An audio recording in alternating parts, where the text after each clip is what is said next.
কলিযুগের রাবণ। ভগবান শ্রীরামের পুজো সবাই করেন, উনি সকলের ভগবান। কিন্তু রঘুনন্দন সোসাইটিতে এমন একজন ছিল যে রামের পুজো না, রাবণের পুজো করত। দিল্লিতে রঘুনন্দন সোসাইটি খুব ফেমাস, কারণ এই সোসাইটির প্রত্যেকে খুব ধার্মিক আর সৎ ছিল। পুজো পাঠ, কীর্তন, উৎসব সব সময় লেগে থাকত। সোসাইটির প্রত্যেক সদস্য একে অপরকে বিশ্বাস করত, অসম্ভব ভালোবাসত। নিজের ফ্ল্যাটের চাবি প্রতিবেশীর কাছে রেখে যাওয়া শহরের লোকের কাছে দুঃস্বপ্ন, কিন্তু রঘুনন্দন সোসাইটির লোকের কাছে এটা একটা সাধারণ ব্যাপার। এখানে সারাদিন সকলের দরজা খোলাই থাকত, কারণ প্রত্যেকে একে অপরের বাড়িতে আসা যাওয়া বা সাহায্য করা লেগেই থাকত।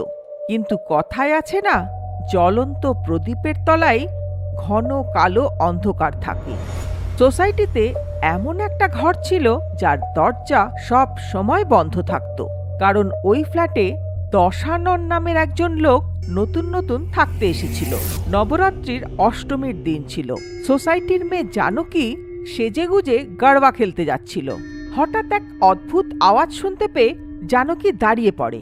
আওয়াজটা বন্ধ দরজার ভেতর থেকে আসছিল, মানে দশাননের ঘর থেকে আসছিল।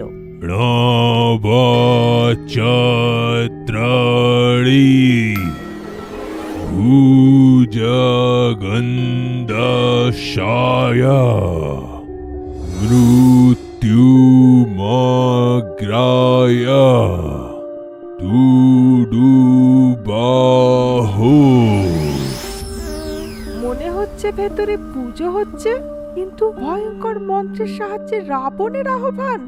পরশু দশমী আর আজকে এমন পুজো। জানকী প্রচন্ড ভয় পেয়ে যায় আর সেখান থেকে পালিয়ে যায়। ভেতরে দশাননের ভয়ঙ্কর পুজো চলছিল। ও রাবণকে আহ্বান করে শ্রীরামকে যারা পুজো করছে তাদের প্রত্যেকের মৃত্যু চাইছিল। প্রথম ফ্লোরে থাকা বুড়োটার রামের গুণ গায়, তার যেন শেষ হোক। সরস্বতীর দেওয়ালও রামের ছবিতে ভর্তি আছে, ওরও শেষ হোক। রাঘব শাস্ত্রীর মুখেও সবসময় রামের গুণ থাকে, সর্বসন্ত্বাব স্বাহা। তারপর ও যজ্ঞের ভেতর থেকে পেঁচার পোড়া চোখ বার করে, সেটা নাভিতে ঢুকিয়ে নাভিটা কালো কাপড় দিয়ে বেঁধে ফেলে। দেখতে দেখতে দশাননের শরীর থরথর করে কাঁপতে থাকে।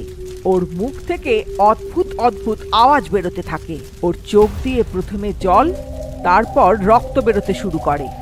দশানন চোখ বন্ধ করে দুলতে থাকে, তারপর শান্ত হয়ে যায়।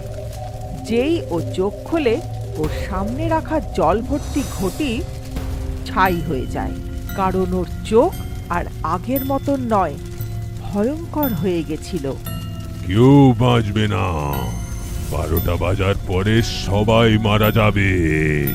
12টা বাজার পরও যদি কেউ বেঁচে থাকলো, তো আমার এই নাভিতে থাকা পেঁচার চোখ বিষ প্রবাহিত করে আমাকে মেরে ফেলবে। রাত্রি 10টার সময় জানকী নিজের ফ্ল্যাটে যাওয়ার জন্য দশাননের ফ্ল্যাটের সামনে দিয়ে যাচ্ছিল। তখন ও দেখে দশানন ফোনে কারোর সাথে কথা বলছিল। স্যার আমার কথা শুনুন। স্যার, পুজোর সময় বাড়িতে পুজো আছে। স্যার, কালকে আমি একদম শিওর আপনার প্রজেক্ট কমপ্লিট করে দেব। প্লিজ স্যার, আজকে কিছু বলবেন না, শুনুন না। দশাননের অন্যমনস্কতার সুযোগ নিয়ে জানকী ওর ফ্ল্যাটে ঢুকে যায়। আমাকে জানতেই হবে ভেতরে কি সব চলছে।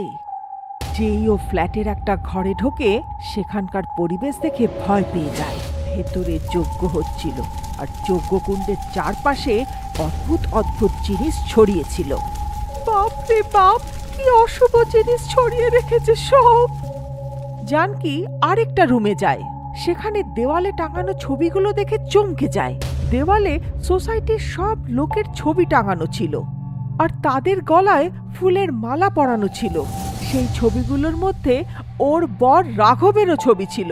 তার মানে এই শয়তান ব্ল্যাক ম্যাজিক করে আমাদের মেরে ফেলবে। আমি এসব হতে দেব না, কখনো হতে দেব না, একদম নয়। রাগের চোটে জানকি জল দিয়ে যজ্ঞকুণ্ডটাকে নিভিয়ে দেওয়ার চেষ্টা করছিল। হঠাৎ যজ্ঞকুণ্ড থেকে অনেক ধোঁয়া বেরিয়ে আসে আর জানকি কাশতে শুরু করে। ধুঁয়োতে পুরো ঘর ভরে গেছিল। জানকি কিছু দেখতেই পাচ্ছিল না।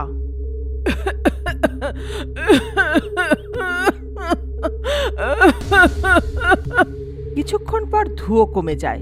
জানকি সামনে দেখে ওর রাগ ভয়ে পরিণত হয়, কারণ ওর সামনে দশানন খুব ভয়ঙ্করভাবে হাসছিল।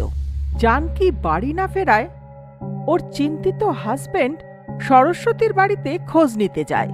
জানকি তো 10টাতেই বেরিয়ে গেছে। 11টা বেজে গেছে, কোথায় যে গেছে? কি জানি। হ্যাঁ, মনে পড়েছে, জানকি কি একটা বলছিল। মনে হয় জানকি সেখানে আছে। সরস্বতী রাঘবকে সব কথা জানায়। রাঘব দৌড়তে দৌড়তে দশাননের ফ্ল্যাটের সামনে পৌঁছায়। ভেতর থেকে তেল পোড়ার গন্ধ বেরোচ্ছে, তার মানে ভেতরে নিশ্চয়ই পুজো চলছে। তখনই রাঘব জানকির চেঁচানোর আওয়াজ শুনতে পায়। রাঘব ভয় পেয়ে যায়।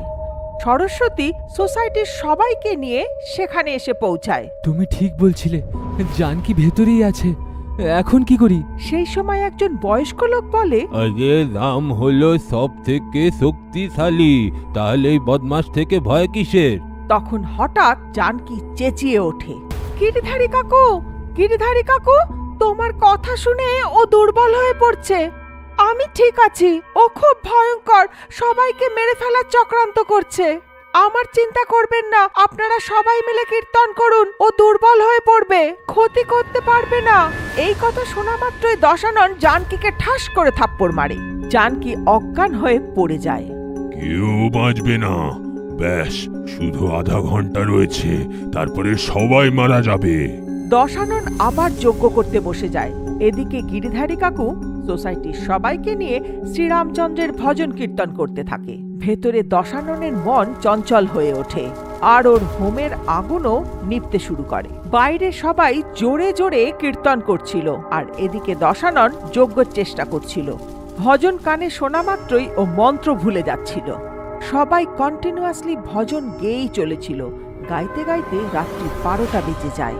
দশানন নিজের নাভিটা ধরে জোরে চেঁচিয়ে ওঠে, কারণ ওর নাভিতে থাকা প্যাঁচার চোখ বিষ ছড়াতে শুরু করে দেয়। দশানন ছটপট করতে শুরু করে, তারপর ছটপট করতে করতে হোমের আগুনে পড়ে যায় আর পুড়ে ছাই হয়ে যায়। জানকির জ্ঞান ফিরলে ও দরজা খুলে বাইরে বেরোয় আর রাঘবকে জড়িয়ে ধরে। রাঘব, বিজয় দশমী সকলকেই শুভেচ্ছা। রাবণ মারা গেছে, বলো শ্রী রামচন্দ্রের জয় জয়। আইপিএল দেখা 12। আইপিএল কে দেখে না, সবাই দেখে। হ্যাঁ, ভারতে এমন একটা শহর আছে যেখানে সত্যি আইপিএল দেখা বারণ। হ্যাঁ, ঢোলকপুর। সেখানে বহু বছর হলো কেউ আইপিএল দেখে না, না টিভিতে টেলিকাস্ট করা হয়। কয়েক বছর আগে যারা যারা টিভিতে আইপিএল দেখেছিল তাদের প্রত্যেকের নিজের নিজের বাড়িতে একসাথে একভাবে মৃত্যু হয়েছিল। তারা কিভাবে মারা গেছে বা তাদের কে হত্যা করেছে এখনো পর্যন্ত জানা যায়নি। হত্যা শুধু আইপিএল যারা দেখেছিল তাদেরই হয়েছিল। সেই জন্য ঢোলকপুরের প্রশাসন থেকে আইপিএল দেখা ব্যান্ড করে দেয়। এই জন্য ঢোলকপুরের অধিবাসীরা কোনোভাবেই আইপিএল দেখতে পারে না। রমন ঢোলকপুরের আইটি কোম্পানিতে নতুন নতুন জয়েন করেছে। সারা সপ্তাহ অফিস করত আর ছুটির দিনে পাড়ার গলিতে ক্রিকেট খেলতো। আইপিএল কবে হবে অ্যানাউন্স হয় আর রমন এই আইপিএল নিয়ে খুব এক্সাইটেড ছিল। রমনের জানা ছিল না ঢোলকপুরে কেউ আইপিএল দেখতে পারে না। আর কিশোর, কি প্ল্যান? আরে ভাই, আমার তো প্রত্যেক দিনের মতন বাড়ি যাব, 2 প্যাক লাগিয়ে ঘুমিয়ে পড়বো। আইপিএল দেখবি না? আমি তো ভাবছি হাফ ডে লিভ নিয়ে বাড়ি চলে যাব। তুইও চল, আইপিএল এনজয় করব। রমনের কথা শুনে কিশোর ভয় পেয়ে যায়। ভাই, তুই দিল্লির থেকে এসেছিস, তুই জানিস না ঢোলকপুরে যারা যারা আইপিএল দেখেছিল তারা আর বেঁচে নেই। বস তো আইপিএল এর ব্যাপারে শুনেই তোকে বের করে দেবে, হাফ ডে দেওয়ার তো দূরের ব্যাপার। এই শুনে রমন হাসতে থাকে। কি বলছিস রে? আইপিএল দেখলে কেউ মরে নাকি আবার? আমি জানি না, কিন্তু ঢোলকপুরে না আইপিএল টিভিতে দেখানো হয় না ইন্টারনেটে দেখানো হয়, টোটালি ব্যান। ডোন্ট ওয়ারি, আমি অনলাইনে ব্যবস্থা করে দেব, আমি সব জিনিস জানি। তুই যা মর, আমার জানার নেই, আমাকে টানিস না। আরে এত কেন ভয় পাস রে? তুই জানিস খুনি কে ছিল? কেউ জানে না, সব লোকেরা বলে সেইটা নাকি ভূত ছিল। যখন সে বেঁচে ছিল তখন সে একটা ক্রিকেট অ্যাডিক্ট ছিল, বস থেকে ছুটি চেয়েছিল, বস ছুটি দেয়নি, তারপরে অফিসে ফাঁসি দিয়ে মরে গেছিল। আর তারপরের থেকে যে আইপিএল দেখে সে তাকেই মেরে ফেলে। পুলিশ তো ভূতকে ধরতে পারবে না, তাই আইপিএলই ব্যান। এই শুনে রমন কিছু বলে না, কিন্তু দুপুরবেলা ছুটি নিয়ে পেট ব্যথার বাহানায় বাড়ি চলে আসে। কেউ দেখুক কিংবা না দেখুক, আমি তো প্রত্যেক বছর দেখি, এই বছরও দেখব। হ্যালো গঞ্জু, তোর আইডি পাসওয়ার্ডটা দে তো, ওটিটিতে আইপিএল দেখার আছে। আরে না রে, এখানে আইপিএল ব্যান আছে, আমি তোকে পরে বলবো। প্লিজ আইডি পাসওয়ার্ডটা দে না, তারপর আমার বেটিংও করার আছে। সন্ধে হয়ে যায়। রমন আইডি আর পাসওয়ার্ড দিয়ে ইন্টারনেটের জোগাড় করে আইপিএল দেখার ব্যবস্থা করে ফেলে। ইয়েস, হয়ে গেল। পুরো ঢোলকপুরে আমি একমাত্র লোক হব যে আইপিএল দেখতে পাবে। So lucky of me, so proud of you. মোবাইলটা সোফার উপর রেখে রমন বাথরুমে যায়। কিছুক্ষণের মধ্যে বাথরুমের বন্ধ দরজা ভেঙে কেউ বাইরে বেরিয়ে আসে। সেটা আর কেউ না, রমনের ভূত। আমি আইপিএল এর জন্য ছুটি পাইনি না। মরার পরে আমি সবার আইপিএল দেখা বন্ধ করে দিয়েছি। আমি যখন দেখতে পাইনি তখন অন্য কেউ কি করে দেখতে পাবে? রমনের ভূত বাইরে বেরোয়।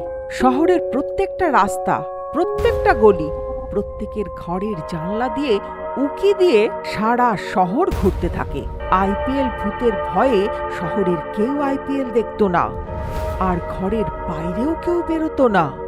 শহরের প্রত্যেকটা রাস্তা, প্রত্যেকটা গলি খাঁ খাঁ করছিল একেবারে। শহরের সেই রাস্তা দিয়ে রমনের ভূত ঘোরাফেরা করছিল।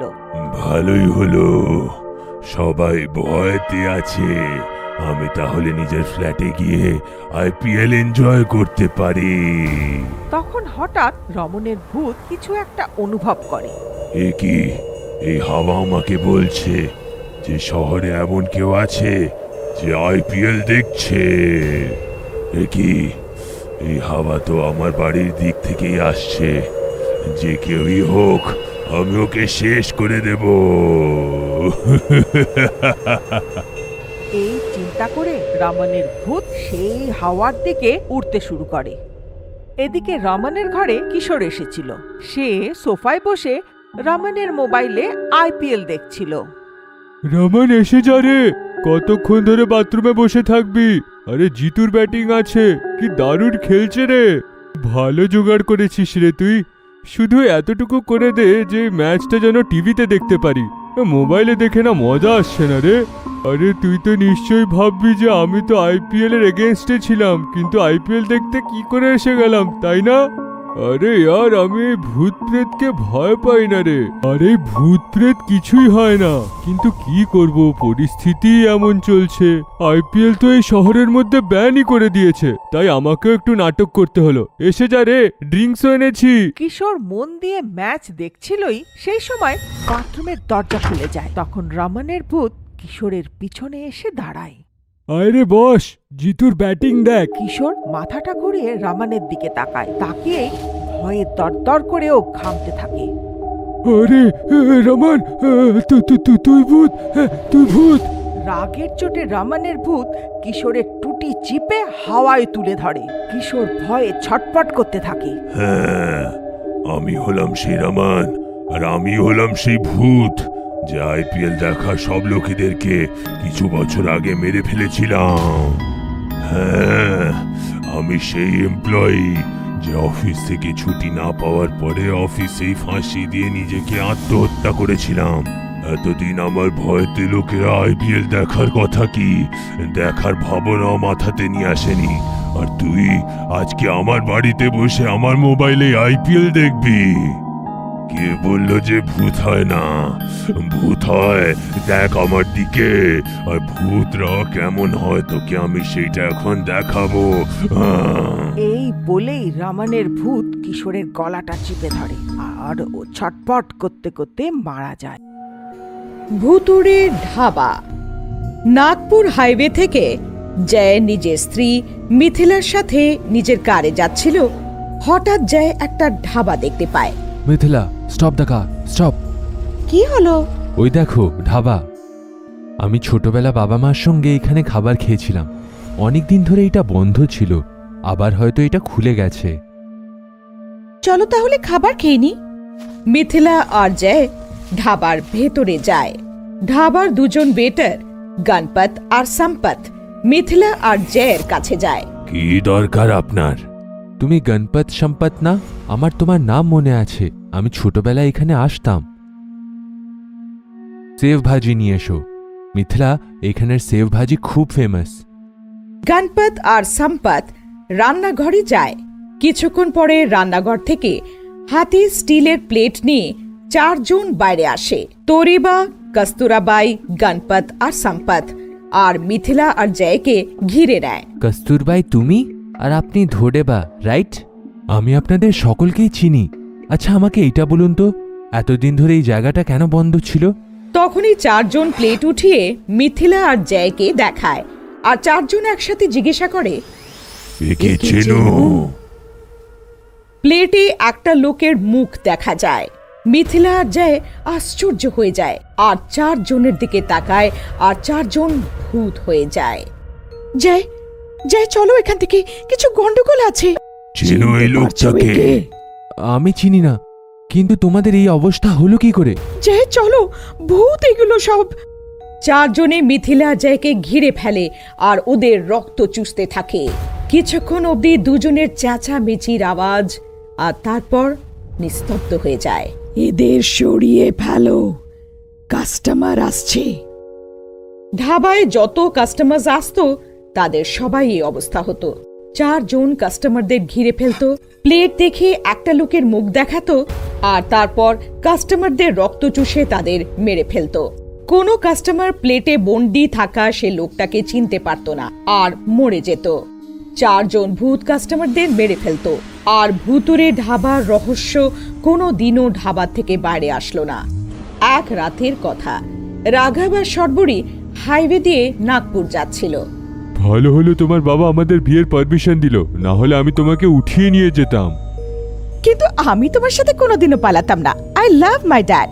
ওহো, রাঘব, আমার খিদে পেয়েছে। আচ্ছা বাবা, কোনো ঢাবাতে দাঁড়ানো হোক। ওই দেখো ঢাবা, থামো থামো। রাঘব গাড়ি থামায়, দুজনে ঢাবায় আসে।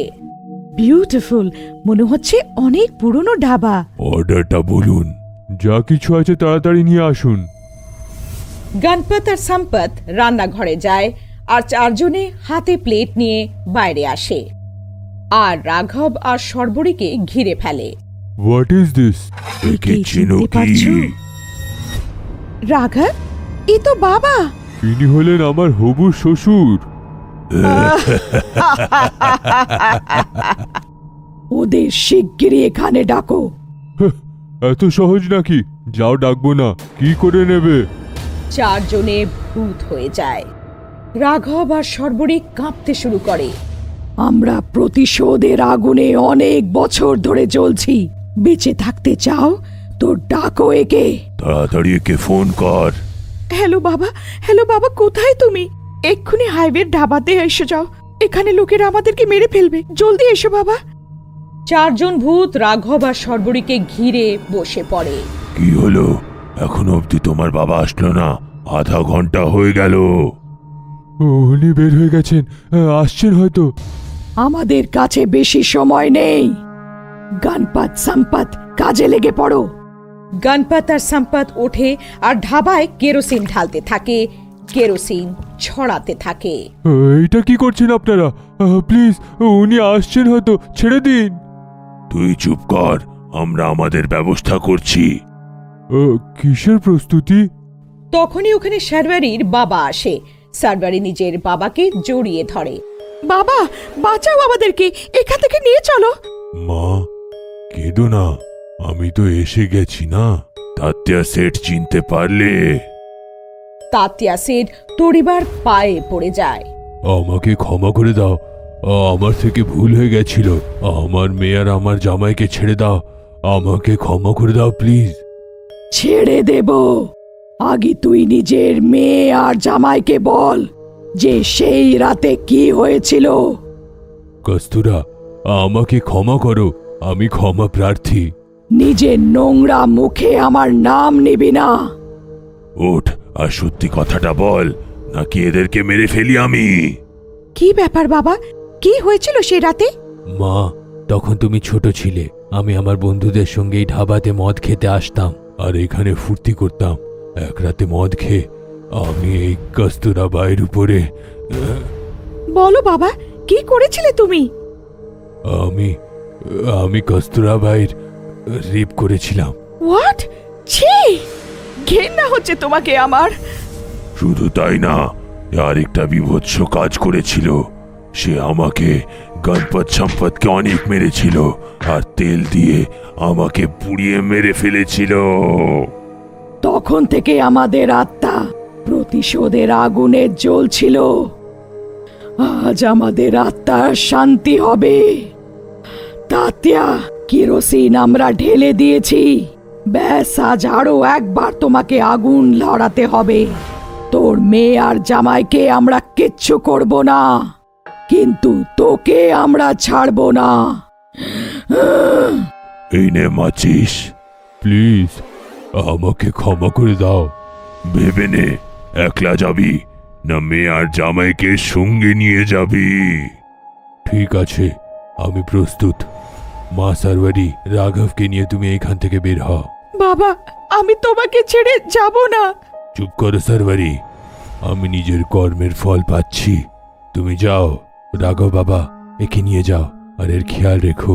যাও মা। চলো সারওয়ারি, কম। রাঘব সর্বরীকে নিয়ে কারের কাছে যায়। তাতিয়া শেঠ দেশলাইয়ের কাঠি জ্বালায় আর নিচে ফেলে দেয়। আগুন জ্বলে ওঠে আর ধাবা পুড়ে ছাই হয়ে যায়।